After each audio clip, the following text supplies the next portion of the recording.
আসিফ মাহমুদ বলছিল, আসিফ মাহমুদ উনি বলছে, হ্যাঁ সমন্বয় উপদেষ্টা। দু একটা কথা বলে যেত, উনি কেন পলাই গেল? উনি নতুন ক্ষমতায় এসছে, আমাদের কথা শুনবে। উনিও কিন্তু এই কয়েকদিন আগে রাজপথে ছিল। দেখছেন আসিফ মাহমুদ যে সমন্বয়কারী ক্রীড়া মন্ত্রণালয়ের দায়িত্বে রয়েছেন, তিনি কিন্তু দেখছেন তার গাড়িটি পিছন দিকে চলে যাচ্ছেন। আমরা যদি একটু দেখাই, তার গাড়িটি ঘুরিয়ে যাচ্ছেন, সমন্বয়কারী ছিলেন এবং দেখছেন এই মুহূর্তে তার গাড়ি আসিফ স্যারের গাড়ি, আসিফ স্যার দেখছেন আসিফের গাড়ি কিন্তু চলে যাচ্ছে। এই মুহূর্তে সমন্বয়কারী রয়েছেন। কার গাড়ি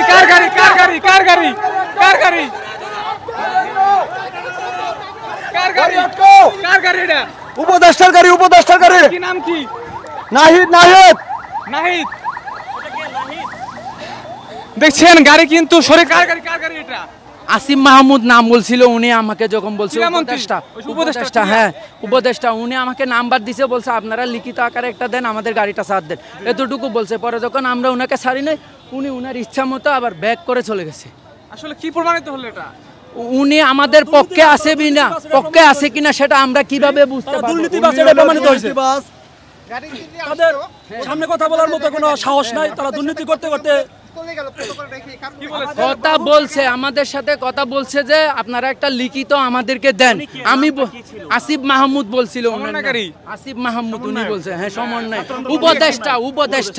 উপদেষ্টা আসিফ মাহমুদ নাম হিসাবে বলছে, হ্যাঁ। তো উনি বলতেছে যে আপনারা একটা লিখিত দেন। স্যার আমি বলতেছি লিখিত কি? এখানে আমাদের এক দফায় এক দাবি, এখানে লিখিত কি দিব? আমাদের তো কোনো এক্সট্রা কোনো লিখিত কোনো কাজ নাই।